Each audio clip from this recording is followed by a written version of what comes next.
Kenapa ilmu itu harus digugat? Karena selain masalah usuluddin, ya selain masalah usuluddin dan hal-hal yang mujma' alaih atau muttafaq alaih dalam fikih itu memang potensinya tidak. Asal yang gugat orang alim loh ya, jangan sekedar dosen ora iso ngaji nah dosen. Dosen tertentu ora iso ngaji, iku ora istihad iku ngawur jene. Istihad itu harus orang alim. Alim itu apal Quran, apal ribuan hadis, apal kutubus sittah, terus khatam ihya. Maksudnya khatam dari awal ngaji sampai akhir. Balasannya mati betul sana mati. Santai mawon, ini urusan ilmu. Kenapa ilmu itu harus digugat? Karena selain masalah usuluddin, ya selain masalah usuluddin dan hal-hal yang mujma' alaih atau muttafaq alaih dalam fikih itu memang potensinya tidak. Asal yang gugat orang alim loh ya, jangan sekedar dosen ora iso ngaji nah dosen. Dosen tertentu ora iso ngaji, iku ora istihad iku ngawur jene.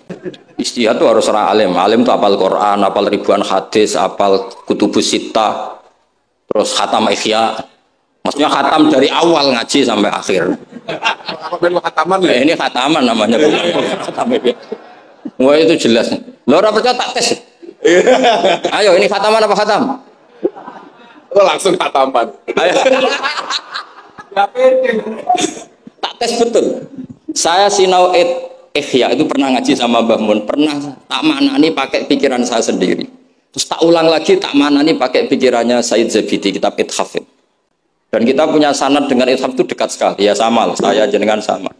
Karena misalnya saya Mbah Mun, Mbah Zubair, Ki Fakih Mas Kumambang, Mbah Mahfud Termas, Ki Mahfud, Ki Abdullah, Ki Abdul Manan. Abdul Manan yang mbahnya Mbah Mahfud itu mulazim sama Said Zabidi, Sohibul Ithaf. Namanya Said Murtado Az-Zabidi. Jadi sanad kita dengan beliau itu dekat sekali. Ya itu saja misalnya, ya sama lah sanad saya Pelosolir Boyo kan sama.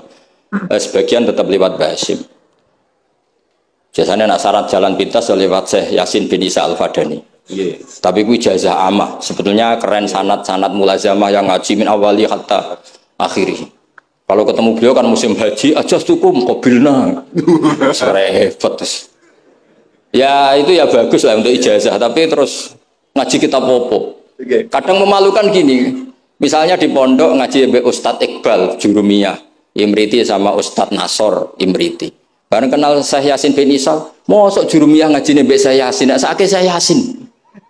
Sanatem Jurumiyah konti, kok Syekh Yasin? Kebayang nggak Syekh Yasin moco Jurumiyah? Mereka apa yang aku muni sanate ning di ning Ustadz Iqbal. Ustadz Iqbal saiki alumni pondok ngojek. Sing murid dadi kiai, yang muridnya jadi kiai kan izin nak sanate itu Ustadz Iqbal karena jadi Ustadz zaman di pondok pulang sudah ada jadi. Menurut saya itu keangkuhan harus kita sebut. Saya dulu ngajinya sama Ustadz Iqbal, meskipun sekarang sudah ada Ustadz tapi ngajinya sama Ustadz Iqbal. Karena langsung bilang saya Yasin. Yang percaya siapa? Kebayang nggak saya Yasin ngorek Jurumiyah? Nggak kebayang nggak saya Yasin? Sesuai kamu ijazah mabadik fikih juga sama saya Yasin. Sesuai primbon juga sama saya Yasin. Mbok orang itu punya akhlak sithik loh. Bukan kobilna gak ngerti ijazah apa. Ijazah apa ya? Iya. Pokoknya acarane ruame ngono tok kenangan. Dikai mangan ngono tok kenangan. Itu lebih buruk lagi. Nah ini bukan gojlok, ini ngamuk jadi ini asli. Kalau gojlok masih baik. Jadi saya ingin sekali sanad itu terjaga. Kalau ngaji ya min awali hatta akhiri. Saya punya kitab karangannya Syekh Mahfud. Sanad beliau Al-Mustafid 5 alam minal asanid. Itu kalau cerita ketika ngaji sama Syekh Mbah Soleh Darat. Hadartu indahu tafsirul jalalain marroten. Itu min awali hatta akhirih. Ketika beliau cerita ngaji sama Syekh Abi Bakar Sato. Hadartu indahu al-Bukhari min awali hatta akhirih. Terus wafatani babu kada wa kada. Ketika yang enggak ngaji juga dihitung. Terus yang ketika bab yang fatani itu saya ngaji lagi sama Syekh ini, termasuk sama mbah-mbahnya Habib Anis, namanya Muhammad bin Husain Al-Habsyi. Karena sanad kita pasti ketemu semua di Sayyid Zaini Kahlan. Jadi yang Solo itu Habib Anis kan Anis bin Alwi bin Ali yang punya simtut Duror. Ali ini bin Muhammad ya bin Husain. Nah itu juga mufti Syafi'iyah. Jadi insya Allah sanad seluruh Indonesia itu sama, termasuk sebetulnya Muhammadiyah. Tapi Muhammadiyah kan terus man ba'dahu ini terus dodak ngaji. Man ba'dahu setelah siapa itu? Mbah Dahlan dodak ngaji. Sebenarnya sanadnya sama. Dulu Mbah Dahlan itu yang ngajinya bareng Mbah Hasyim. Yang Mbah Hasyim lebih mulazamah ke Syekh Mahfud, sing Mbah Dahlan lebih mulazamah ke Syekh Khotib Minangkabau. Syekh Khotib Minangkabau terlalu modern, beliau berafiliasi ke gerakan Muhammad Abduh. Jadi agak-agak sudah tahu gerakan Ikhwan. Sehingga Mbah Dahlan pulang ke Indonesia dengan gaya reformis, yang Mbah Hasyim tetap mengikuti tradisi salaf karena beliau lebih terbentuk oleh Syekh siapa? Mahfud. Kita tahu Syekh Mahfud itu adalah murid Sayyid Abi Bakar Sato. Abi Bakar Sato itu kalau Jawa itu kira-kira ruju lah. Itu yang barep namanya Umar Sato. Sayyid Umar Sato itu yang gurunya mbahnya Mbah Mun. Mbah kandungnya Mbah Mun dari ibunya namanya Ahmad bin Syu'aib. Itu dulu mondok di Mekah muridnya Sayyid Umar Sato. Dan itu beliau nggak pernah ngajar kitab besar. Nggak pernah ngajar Ikhya atau kitab-kitab besar. Beliau mau ngajar kitab yang bisa dihafalkan. Jadi kalau muridnya nggak sanggup muhafadzah, nggak mau ngaji beliau. Makanya kita ini wajib menghafalkan, itu sebenarnya ya korban dari tadi. Jadi muhafadzah itu bagian dari itu. Tapi ini korban baik, tentu korban baik. Cuma kritik saya pada pondok-pondok, itu muhafadzah sekarang itu menjadi syarat kenaikan kelas. Dulu itu enggak, muhafadzah itu syarat menjadi orang alim. Sekarang enggak alim pun yang penting muhafadzah. Akhirnya banyak yang hafalannya alfiyah hafal tapi ora paham alfiyah, sing paham ora hafal. Karena biasanya wong paham itu kan banyak analisis. Iya. Nah, saya termasuk yang bejo ya paham ya hafal. Ini syukur. Tapi saya harus lebih syukur Gus Kausat. Karena tadi wis paham apa yang ngaji abe aku. Jadi ini masih kalah saya. Saksinya banyak lagi pas ngaji. Dulu Gus Kausar pas di dalamnya Mbah bilang saya gini, Gus kalau pengen ngaji dengan seksine mau sitok, ini pas aku ngaji dia sudah wakil. Jadi untung beliau di bangsa. Tapi tidak apa-apa, saya ikhlaskan itu bahasa saya aman. Ilmu itu harus dikritik. Sehingga dulu ulama itu biasa tadi. Saya contohkan dari Alfiyah ya, karena yang identik dengan Mbah Jazuli. Ibnu Malik itu muridnya Imam Sakhawi. Beliau ahli qiraah sab'ah. Imam Sakhawi itu muridnya Imam Syatibi. Kita tahu Imam Syatibi terkenal sekali dalam dunia sab'ah. Kan Nawawi fil fikhi kira-kira. Karena yang bisa menerjemahkan sab'ah populer itu Imam siapa? Syatibi, yang punya karangan Khirzul Amani. Saya pernah belajar kitabnya khatam. Sehingga Ibnu Malik itu terbentuk oleh qiraah sab'ah. Sehingga kalau beliau mengatakan fin nazmi wan nasri sahihi musbata, teori saya itu bisa dibuktikan baik dalam syair, maksudnya nazam di situ adalah syair, wan nasri sahih. Nasri sahih artinya qiraatu Abi Amrin. Karena qiraatu Ibnu Amrin itu mengatakan wattaqullahalladzi tasaaluna bihi wal arhami. Kalau dibaca wal arhami artinya ada maktuf pada maktuf alih dhamir majrur min ghairi i'adatil jari, yaitu wal arhami diatafkan pada bihi tanpa mengulang huruf jar. Tapi jumhur tentu lebih keren karena jumhur ngikuti qiraah masyhurah wattaqullahalladzi tasaaluna bi wal arhama. Jadi jumhur memang bacanya wal arhama diatafkan ke Allah, bukan diatafkan ke bihi. Ketika Ibnu Malik mengatakan fin nazmi, saya tuh nggak pernah terencana mau ngomong ini gara-gara ini mau bully Gus Kausar ini tadi. Maksudnya mau bully tadi, dulu guru-guru kita pindah pondok ke Peloso karena kepengen alfiyahnya Mbah Jazuli. Itu harus terjadi lagi era cucu-cucunya, jangan sebaliknya. Ya siap demo ya. Kawani nak santri Peloso mesti. Walat. Nah ini ngeritik yang membangun. Jadi Ibnu Malik karena cucu murid sama Imam Syatibi itu dia ahli qiraah sab'ah. Sehingga bacaan-bacaan di sab'ah itu yang menjadi dalil beliau ketika punya rumus nahwu.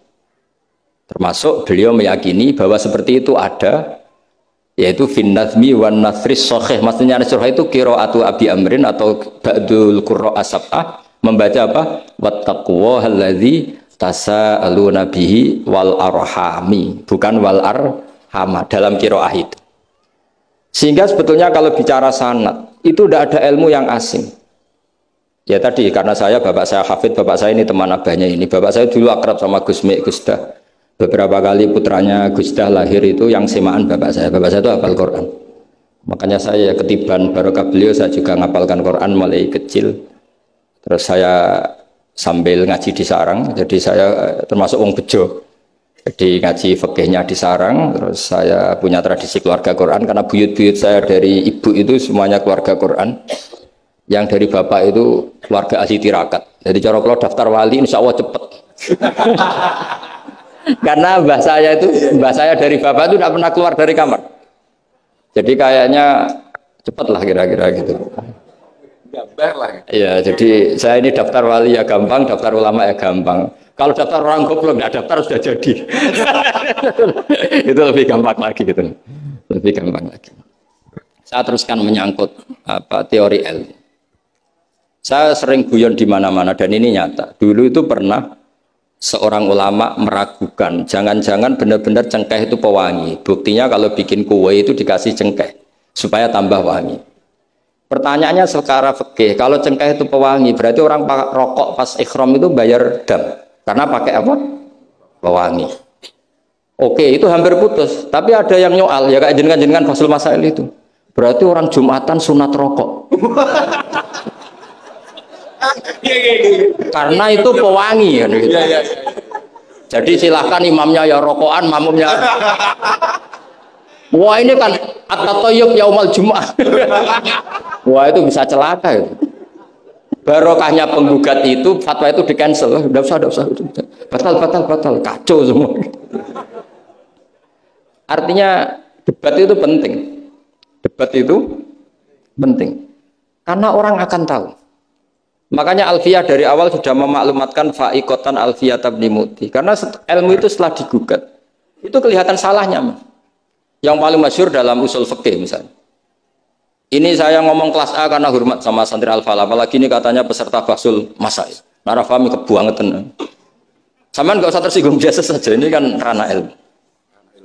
Ya anak mbak boleh. Wong itu oleh tersinggung. Wong lanang ra oleh. Biasa wong itu tersinggung. Wong lanang kebablasan. Notabene dalam usul fikih atau dalam hukum fikih itu kan hukum yang wajib, haram, mubah dan sebagainya. Itu banyak ulama yang mengatakan mubah itu tidak ada. Padahal mubah itu terkenal sekali, tapi sebagian ulama mengatakan mubah itu tidak ada. Kenapa tidak ada? Ya karena setiap orang melakukan mubah pasti bersamaan dengan itu tarkul haram. Misalnya tidur itu mubah, padahal pas tidur tidak zina, tidak maling, tidak korupsi, tidak demenan, tidak macam-macam. Berarti tidur itu mubah apa tarkul haram? Tarkul haram wajib apa mubah? Wajib. Berarti turu. Potongan-potongan ini untuk ijazah rusak. Nanti jaya gambar. Di situ jelas. Sampean kalau nggak percaya cari di Lubul Usul itu. Alasannya Al-Ka'biyah idmamin mubahin illa wa yatahaqqaqu bihi tarku haramimma. Sama siapa takbirnya? Tidak ada sesuatu yang mubah kecuali saat Anda lakukan pasti banyak keharaman yang Anda tinggalkan. Fayatahaqqaqu bisukun tarkul qatli wa bisukut tarkul qadha. Orang diam artinya enggak bunuh orang. Orang tidur artinya enggak ngerasani orang. Wa tarkul haram wajib, fal mubah wajib. Ternyata akhirnya yang hukum mainstream bahwa mubah itu ada dirubah. Wal mubah min haitsu dzatuh, ditambahi min haitsu dzatuh. Karena kalau min haitsu atharul mubah adalah wajib karena terjadi tarkul haram. Itu barokahnya gugatan. Akhirnya wal mubah min haitsu dzatuh. Ya umumnya mas saya sarang baca min haitsu dzatuh karena masih ngikuti kaul ashah kalau haitsu wajib butuh pada jumlah. Tapi kalau ada yang baca min haitsu dzati anggap ae wong pinter. Mergo roh kaule nak haitsu le mudhof ning mufrad ya anggap wong pinter. Utawa pancen ra iso. Ya utawa ketepaan ya tapi tidak tahu saya. Jadi ini santai-santai saja, sampean dendam ya boleh karena saya gojlok. Tapi saya berhak lebih dendam karena saya jauh-jauh dari kesini untuk ngaji sama sampean gak matur nuwun kebablasan. Padahal saya sesuk harus ngaji di Sedan. Nah kembali ke Said Umar Sato. Terima kasih guys telah mendukung kami dengan memberikan like, subscribe, comment, and share. Itu semua gratis, tidak merugikan. Dan kami akan terus berkarya memberikan informasi yang bermanfaat untuk kita semua.